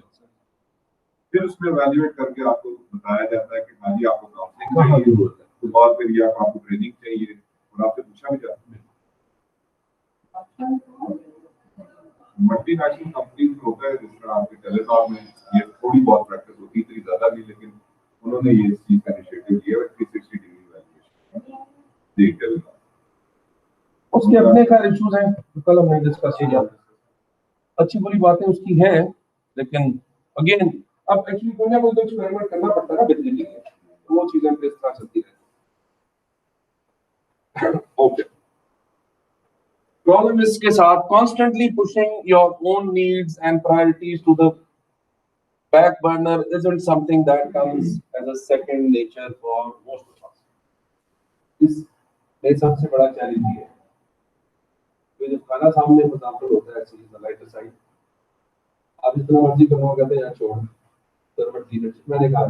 तो इसी तरह जो नीड्स हैं, बिकॉज ह्यूमन सारे सेल्फिश ही हैं, तो सबसे पहले अपना ही सोचते हैं. It is very difficult to adopt this kind of attitude behaviour.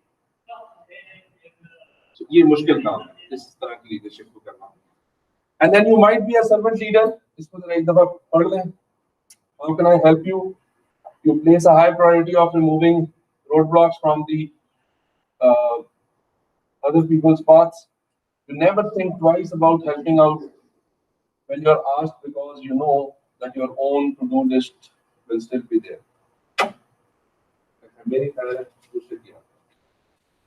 If you have this kind of behavior attitude, then you might be a servant.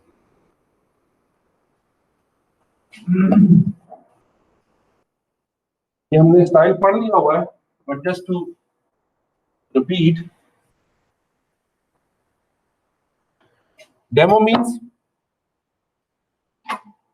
Last time पढ़ा था हमने. People. Cracy means rule. Democracy rule of people. तो इस तरह democracy जो है जितनी, वो इसी तरह कहा जाता है कि रूल ऑफ पीपल है. So it is also known as participative leadership style. Always ask people to give you feedback, give you suggestions, to talk to them. जब भी objectives goal set कर रहे होते हैं, आप लोगों से पूछते हैं, बात करते हैं. make them part of every meeting. Leaders in this category run groups and projects like, well, a democracy.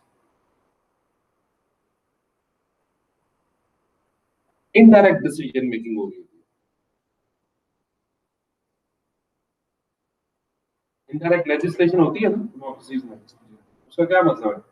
आप लोगों को जब आप लोग एमएनए एमपीएस को चूज करते हैं और वो फिर लोअर हाउस और अपर हाउस सेनेट में हमारे लिए एक्चुअली हम डिसीजन बना रहे हैं. बट इनडायरेक्ट लेजिस्लेशन इसी तरह इसमें भी इनडायरेक्ट डिसीजन बातें हमारी होंगी, लीडर को बताएंगे, चलेंगे और लीडर कराएंगे. जी यूनियंस और चीज है, ये उसका स्टाइल है. यूनियंस तो लीगली आपके पास यूनियंस का ये कि कॉन्स्टिट्यूशन में आपके पास राइट है, राइट ऑफ एसोसिएशन. और क्योंकि हमारी जैसी और बहुत सारी कंट्रीज में एम्प्लॉयज आर मोर वल्नरेबल, उनके साथ ज्यादा ज्यादती हो सकती है, उनके राइट्स को वायलेट किया जा सकता है, तो लॉ आपको राइट देता है कि आप अपनी यूनियंस बना लें. और अगर मैनेजमेंट ही आपका जो टॉप लेवल के जो भी लोग हैं, अगर आपके राइट्स को वायलेट करने लगे तो आप सारे उनके अगेंस्ट खड़े हो जाएंगे और नहीं बात सुनते तो कोर्ट में आ जाए. तो यूनियन जस्टिस वो एक अलग चीज है.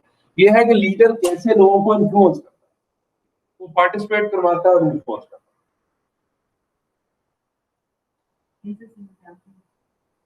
एग्जाम्पल अभी आ जाती है. Even if these leaders are technically higher on the organizational chart, अगर इनका नाम CEO, डायरेक्टर या इस तरह की चीज अगर हो भी, they emphasize working together and actively involve their teams in the decision making process. For example, कोई भी नया काम आप करने लगे हैं, कोई नई एक्सटेंशन करने लगे हैं, you call your most of your people. Not most of your people का मतलब है कि बिल्कुल मैन्युफैक्चरिंग वाले लोगों को नहीं बुला लें. But for example, if you have 5 departments और उनके सबके heads हैं, तो एटलीस्ट सबको मिला के पैसा. If you do that, you are democratic. Right. बहुत सारे लोगों में ऑटोक्रेटिक स्टाइल होता है. बॉस आके बता देता है ये करना है, बस वो होता है.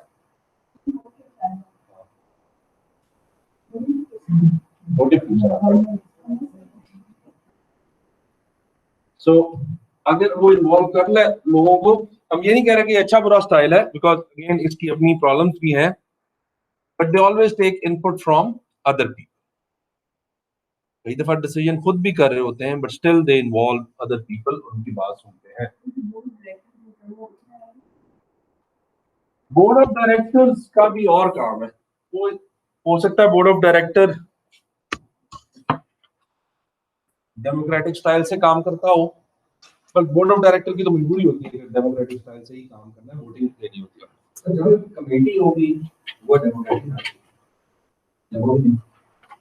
देखो वो एक अलग चीज है. मतलब बोर्ड ऑफ डायरेक्टर्स है, उसमें जिस तरह के भी लोग हैं, 7 हैं, 5 हैं, 8 हैं, सबको मिलके ही फैसला करना है. वो उनकी रिक्वायरमेंट है. बगैर वोटिंग के फैसला नहीं हो सकता. यू कांट से कि उनका स्टाइल पार्टिसिपेटिव है. यहाँ क्या है, लीडर के पास ऑप्शन है कि वो आपको हुक्म जारी करे या आपसे ओपिनियन लेके हुक्म जारी करे. मतलब वो जो कमेटी वाला स्ट्रक्चर है, दैट इज मोर डेमोक्रेटिक. हाँ, वो that is structure is more democratic. Leader की बात, हम लोग लीडर की बात कर रहे हैं. आपका प्रेसिडेंट या सीईओ है, वो कैसा है, आपको इन्वॉल्व करते हैं या खुद करके खुद फैसला करता है. जी, इनपुट लेता है. क्रिएटिविटी इनोवेशन जगहों पे इंकरेज होती है, यस, बिकॉज जितने माइंड होंगे उतने ज्यादा आइडियाज आएंगे, अच्छी बात है. But constantly trying to achieve consensus among the group can be ineffective and efficient and in some cases very costly.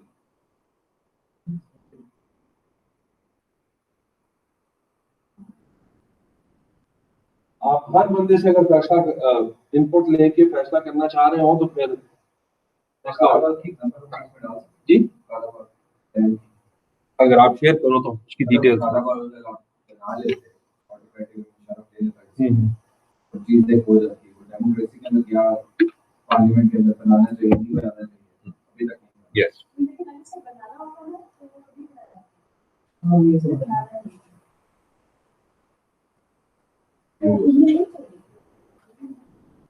उसने नहीं बनाना था इसलिए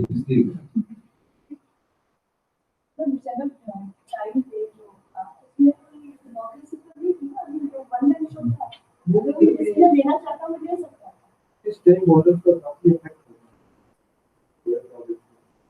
उस टाइम कौन से state So, few more things. If you are a democratic leader, you think the best meetings are the ones where everyone had an equal chance to speak.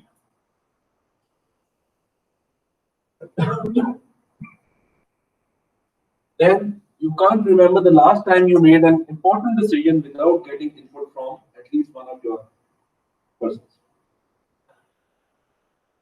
So, ये style है. Then we have autocratic. इसको जरा जल्दी कर लेते हैं. Opposite to democratic.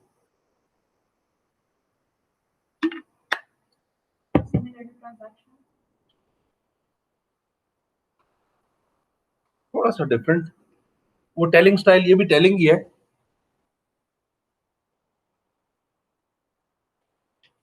But ये one man show ज्यादा स्टाइल.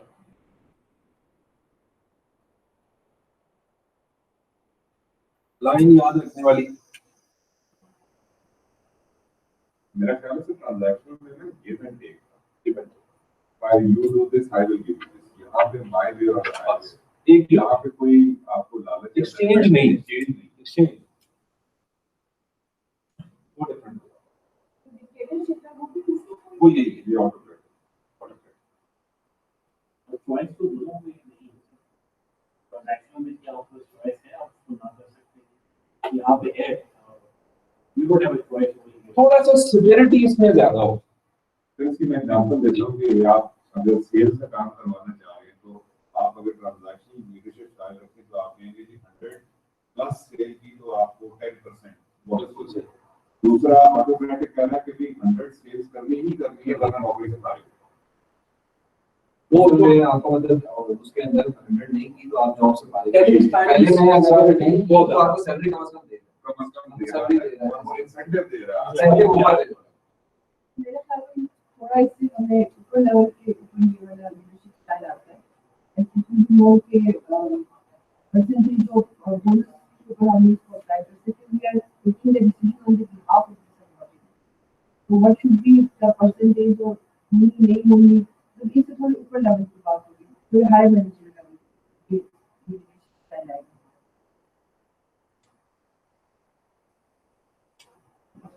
मुझे थोड़ी समझ नहीं आई आपकी. आप क्या कहना चाह रहे हैं? लीडरशिप स्टाइल की बात कर रहे थे बेसिकली फॉर द इंसेंटिव्स और रिवॉर्ड्स और everything. when you talk about मुझे लगता है कि अगर लीडरशिप स्टाइल की हम बात करें तो we are talking basically about guidelines and बहुत थोड़ी इफेक्टिव लेवल के ऊपर जाके इस स्टाइल को इम्प्लीमेंट करेंगे. लेकिन यहाँ मेरा ख्याल है कि पर्सन जो लीडर होता है ना, उसकी अपनी आई थिंक ईगो या उसका जो सेल्फ कॉन्फिडेंस है वो कुछ ज्यादा रोल प्ले कर रहा होता है.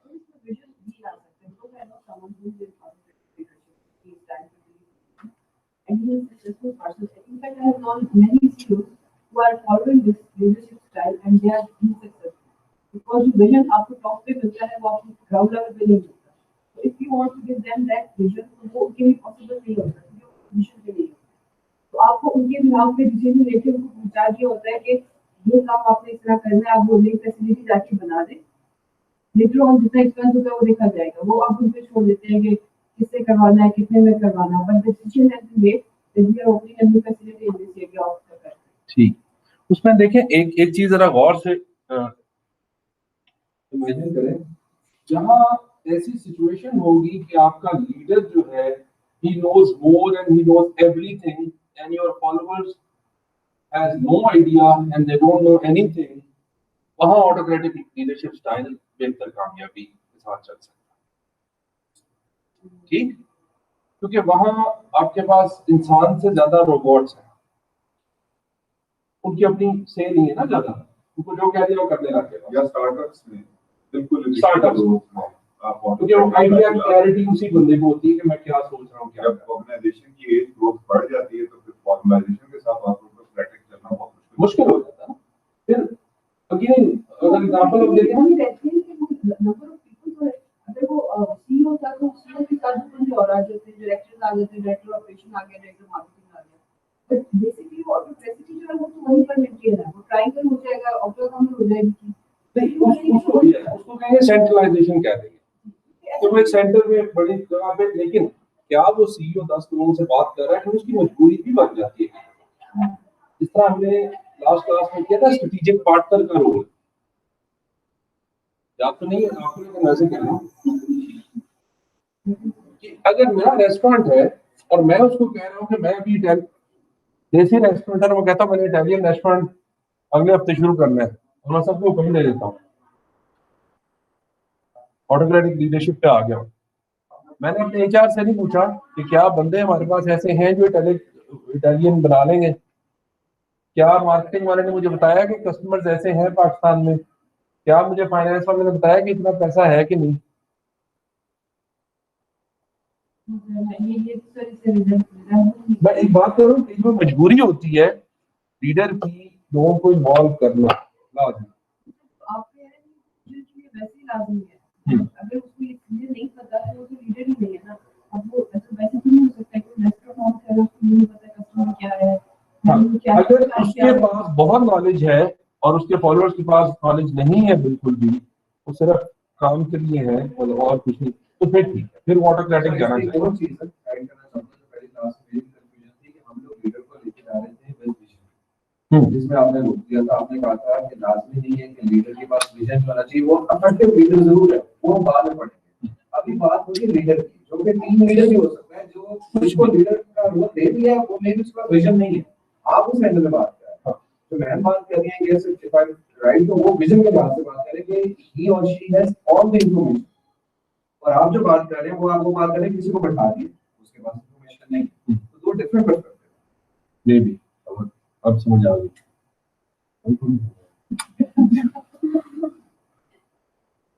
तो बेसिक जो एक्चुअली ये तरीका है उसका काम करवाने का, कि वो बस हुक्म देता है और काम करो।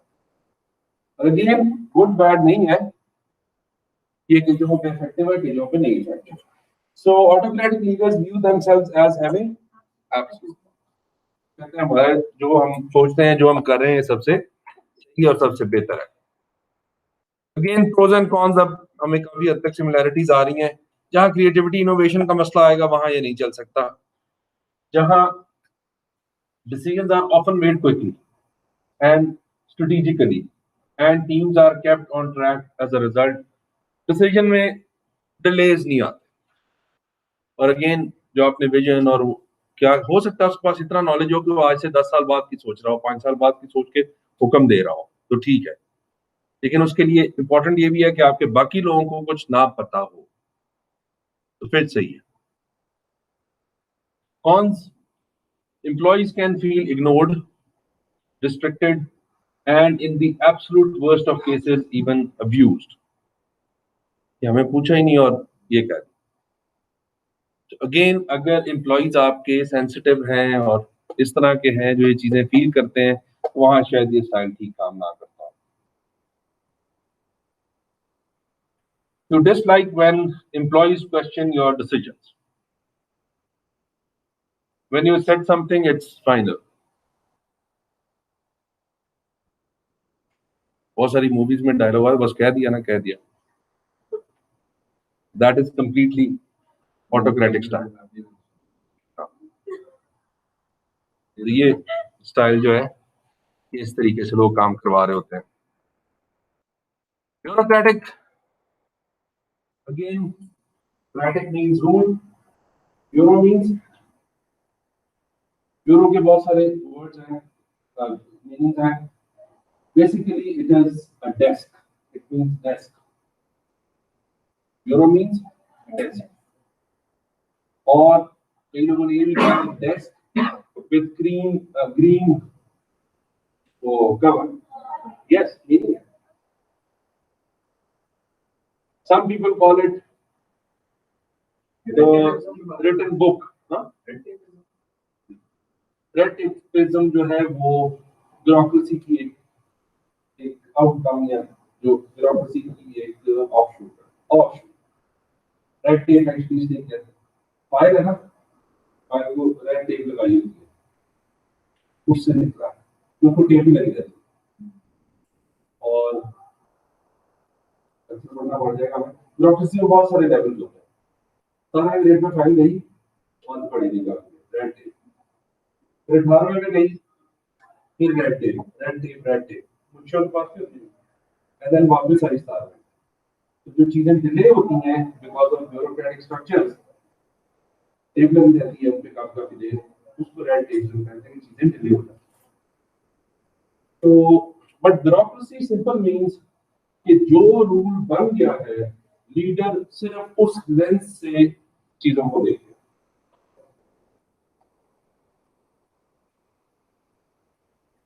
ब्यूरोक्रेसी के प्लीज मल्टीपल मीनिंग्स है उसमें गड़बड़ नहीं कर जानी नॉर्मली ब्यूरोक्रेसी की जब डेफिनेशन देखते हैं तो कहता है non elected members of government वो ब्यूरोक्रेट्स हैं non elected members of government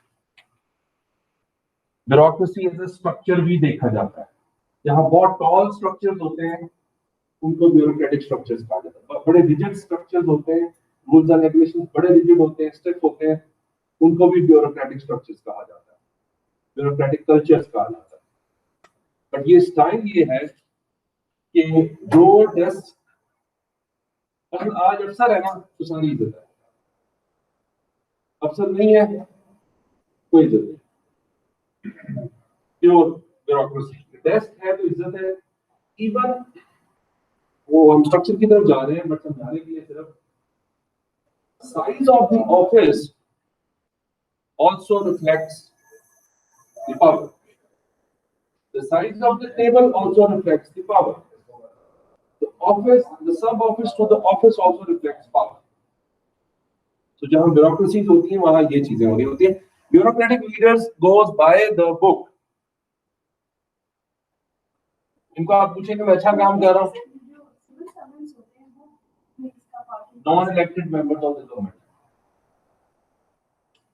इसलिए उनके 22 स्केल होते हैं 22 लेवल्स हैं ब्यूरोक्रेटिक स्ट्रक्चर इसलिए है पब्लिक एडमिनिस्ट्रेशन का वर्ड है बट बिजनेस एडमिनिस्ट्रेशन में आ गया उसमें भी यूज हो रहा है मतलब अच्छी चीजें नहीं है इसमें बुरी नहीं है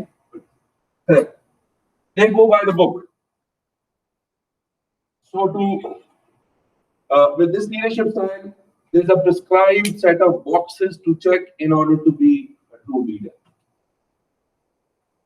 इनका काम करने और करवाने का तरीका यह है कि जो किताब में लिखी हुई है ना 10 चीजें टिक टिक टिक टिक टिक हुई है ठीक है नहीं हुई गड़बड़ आपने स्टेप फॉलो नहीं किया आपने काम ठीक नहीं किया सर कंप्लायंस का डिपार्टमेंट ऑफ मैनेजमेंट जैसे कंप्लायंस इंश्योर करना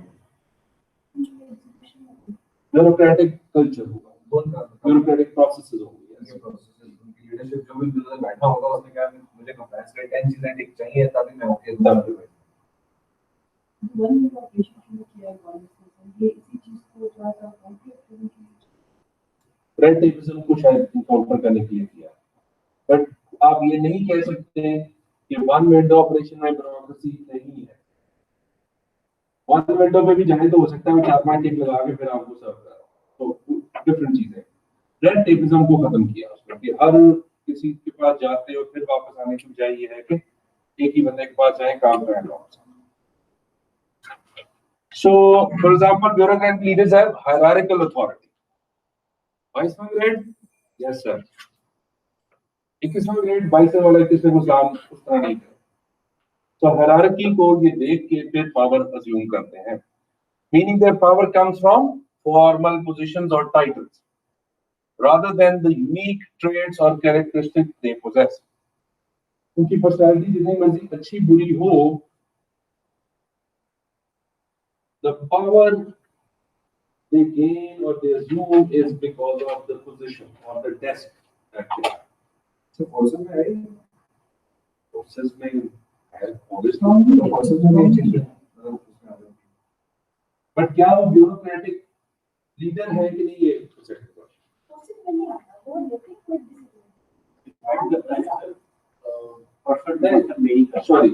सॉरी आपको दोनों काटा। हम स्ट्रक्चर की बात नहीं कर रहे, हम लीडर की बात कर रहे हैं। लीडर की जब बात कर रहे हैं तो कोई बात कोई अपने जर्नल में लीडर को नहीं करेगा, लीडर कर्नल को नहीं करेगा। स्ट्रक्चर है ना, स्ट्रक्चर की बात, स्ट्रक्चर में यस, स्ट्रक्चर में आर्म फोर्सेस में ब्यूरोक्रेसी है, यस। क्या जनरल ब्यूरोक्रेटिक लीडर्स है या नहीं, ये दूसरा क्वेश्चन। स्ट्रक्चर के लिहाज से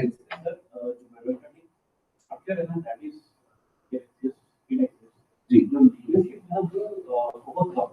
हाँ बट मैं अगर अपनी बात करूँ तो लास्ट 13 years of service एक पोस्ट में ऐसा देखा है और वो 7-8 post he was following the board ठीक ठीक। और दैट आपको फॉरवर्डिंग के लिए उसको मैनुअल पे रखने पड़ते हैं एसओपीज आपको बिल्कुल प्रेप करना पड़ता है। तो इस तरीके से इन्फ्लुएंस कर रहे होते हैं। You also have a set of list of responsibilities as well as a clearly defined rules and system, and they'll manage others to make decisions. अब फैसला करने से पहले किताब देखिए कौन सी चीज क्या कह रही है। They just need to follow the roadmap that's laid down for them, और उसके अलावा ये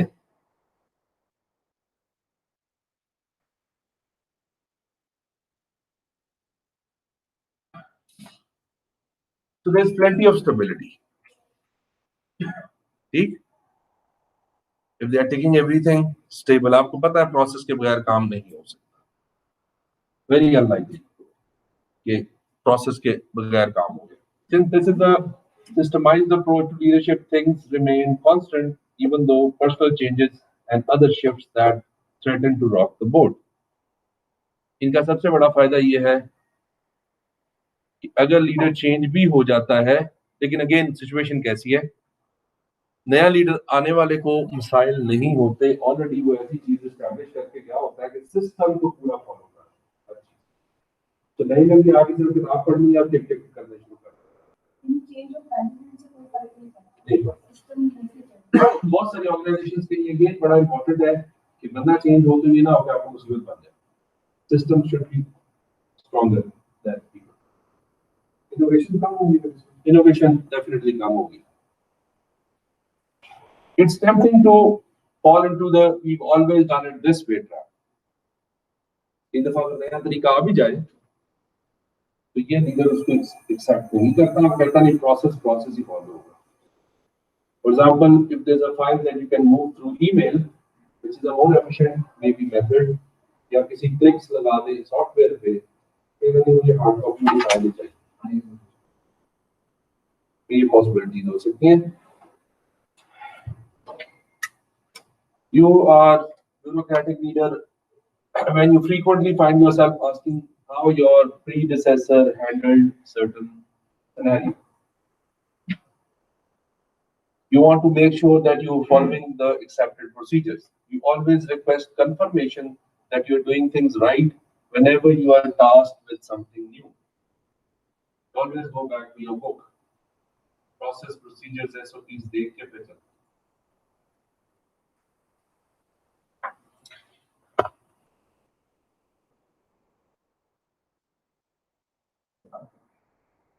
मैं तो इससे पहले ही सोच रहा था रेडिनेस वाला मसला करें, मैं तो तैयार हूँ। फेयर हमने एक दफा पहले पढ़ लिया हुआ है। हैंड्स ऑफ लीडरशिप अप्रोच ये नेसेसरी टूल्स प्रोवाइड कर देता है अपने लोगों को। Step back and let their team members make decisions. Presence इसकी होती है, काम टीम का भी होता है। Without having to worry about the leader obsessively supervising their every move. ये सारे का सारा काम अपने फॉलोअर से, अपने लोगों से करवाता है, अपनी जो है वो प्रेजेंस कम से कम रखता है। This level of trust and independence empowering team that are creative and self-motivated, उनके लिए तो ये ठीक है, but confusions can quickly ensue, especially if the team isn't organized and self-directed. Again, जहाँ लोग ठीक नहीं है, खुद काम नहीं करते, विलिंग नहीं है, वहाँ ये लीडर काम नहीं करवा सकता। जहाँ रिसर्च एंड इनोवेशन है वहाँ पे नहीं आएगी। ये ठीक है। एक्चुअली प्रॉब्लम आजकल ये भी होती है कि कई दफा बहुत सारे आजकल के ऐसे लीडर्स हैं, if some of you remember the कि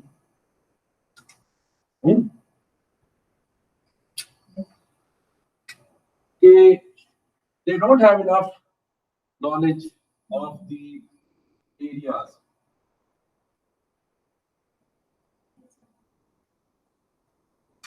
ये लीडर है बट ये इसके काम को अच्छे तरीके से नहीं जानता,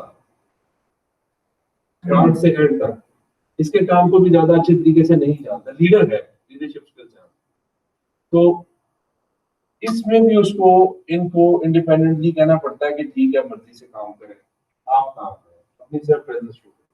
Many CEOs do not have enough knowledge or information about the software. वहां वो लीड नहीं करते, वहां वो प्रेजेंस तो रखते हैं, ठीक है, थोड़ा बहुत अपना कंट्रोल है, काम बाकी नहीं करते। तो वहां ये शायद बेहतर काम आ जाता है।